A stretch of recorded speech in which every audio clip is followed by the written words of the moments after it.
Здравейте от нов влог. Днескашното приключение решихме да дойдем до Хотнишките водопади и спряхме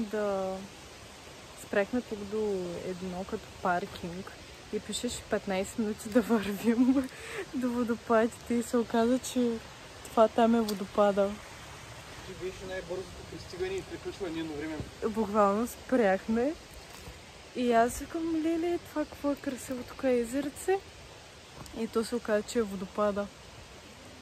Отново ударихме на някаква града. Не ви града. Да, ама аз исках да се разхождам. Ето ти е по пътека. Горе, да, има нещо и се качим. Някаква на наша отговорност пише, ама какво такова. Това беше влога за днес. Ето го, Хотнишкия водопад. Толкова ни беше разходката, 2 минути. Иначе идеята ни беше да тръгнем от Бургас за един ден, да разгледаме нещо по-интересно, че скоро не бяхме ходили никъде. И затова решим да дойдем в този район, че не сме посещавали.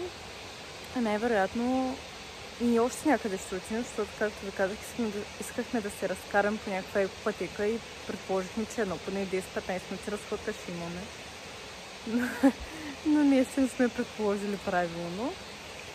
Иначе е много приятно, спокойничко, самички сме си направим някоя друга снимка и после, както ви казах, там нагоре има някакви си стълби. Ще качим да видим там какво има, може да е готино отгоре да видим как стоят нещата. И след това вече някъде другаде ще ходим, ще го измислим къде ще е. Ето тези стълби ни чакат, изглеждат доста стръмни. Но нас стълби ни плашат, както знаете вече. Тук има някакво тунелче, супер тясно. Да. Ти очи тук как ще минеш? Дебелно да ме чуе. Къде отидахме ние? Бре! Тук е някаква римска крепост ли? Какво се случва? Тук изглежда много добре. Ринто заседна? Гледай се работата. Тук има нещо. Предполагам, че е водопада. И тук е много тясно. Ето така. Виждате ли водопада е там?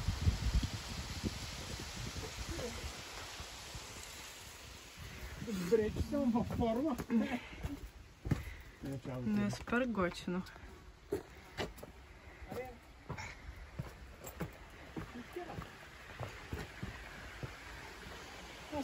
Тиктока нещо, не тиктока не. Пак има някакво водопадче и там има някаква пещера до него. Айде да влизаме в пещерата. Да, аз искам, али няма как. Трябва да някаква лодка да се построим.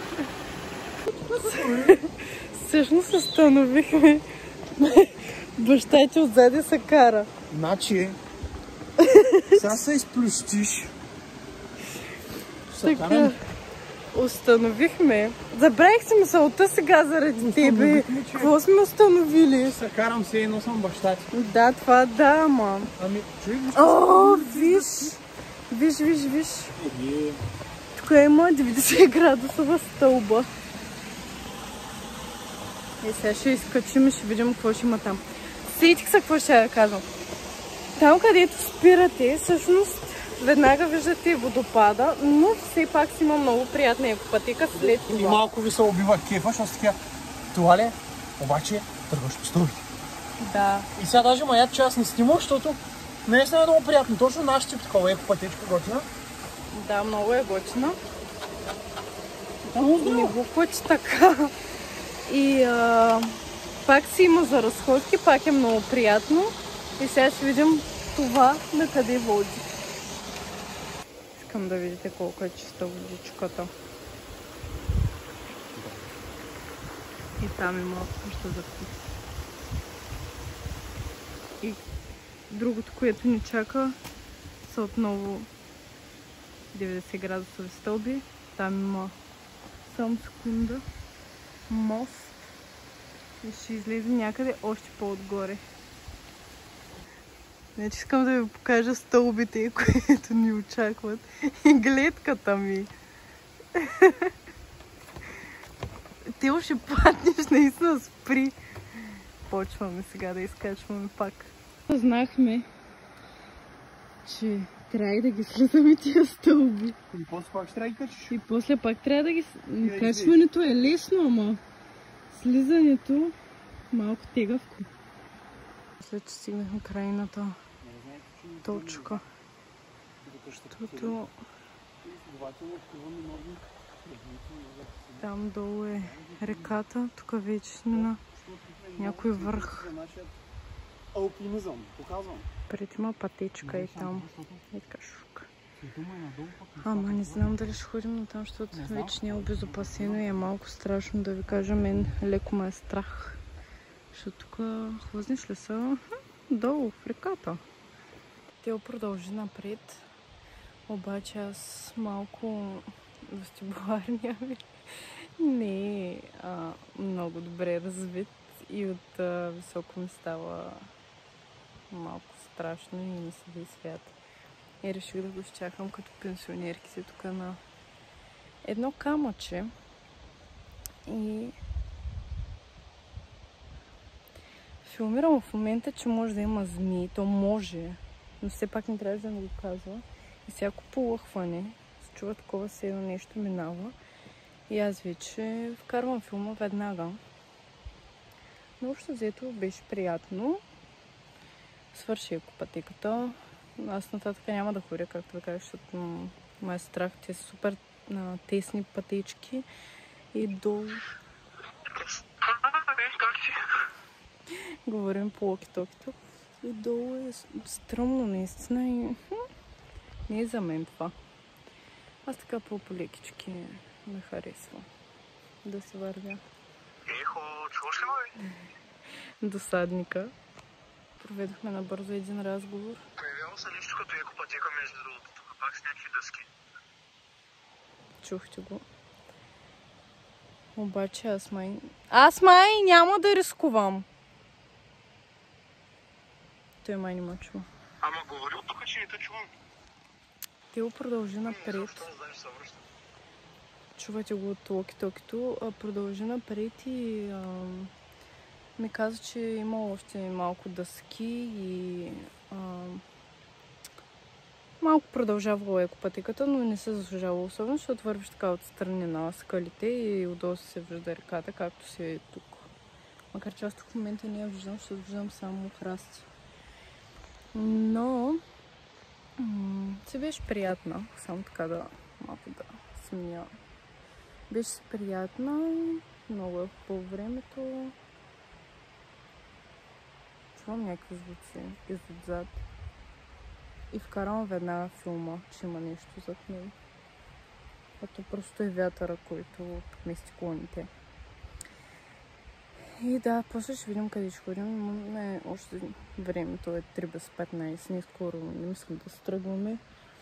Въпреки че ми се за един ден и до Бургас има 3 часа път.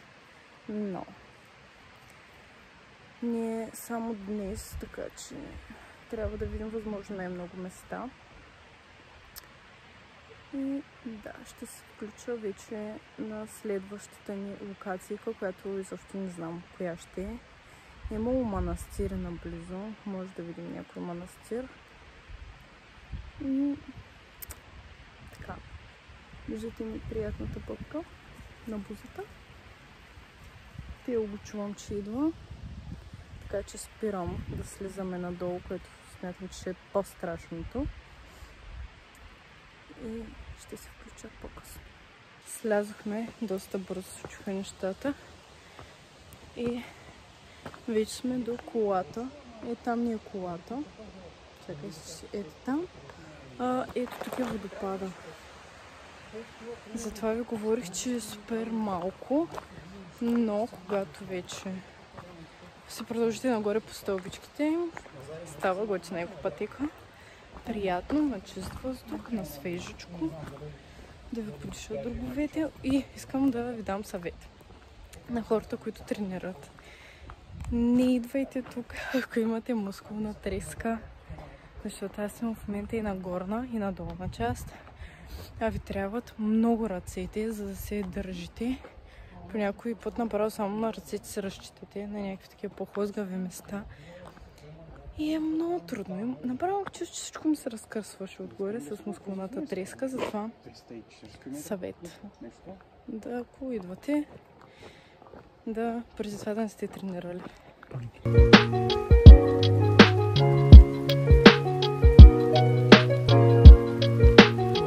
Решихме да дойдем до какво? До Арбанаси. Да се разходим. То май няма тук какво много да видим, но е малко старовременно и изглежда интересно. И да разгледаме. Да, това изглежда готино. Да, доста вижда, има някаква антична къща. И видяхме музей, може и там да влезем. С тази къща става просто тук.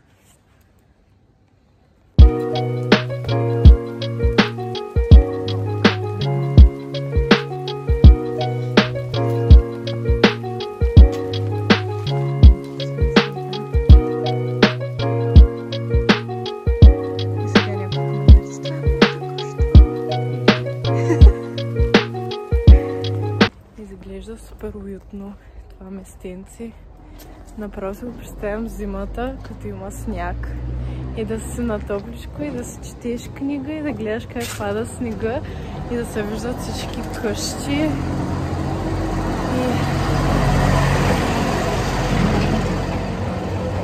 И да минават камиони и да ти пречат на целия уют. Да, обаче... Не ти ли изглежда точно такова, само за зимата? Да е много студено вънка и ти да си пред каминката си, да си пиеш кафенце, топличко. Ти най-вероятно ще там, аз ще трябва да цепя дървата, с които са топлят и няма да ми е много готино.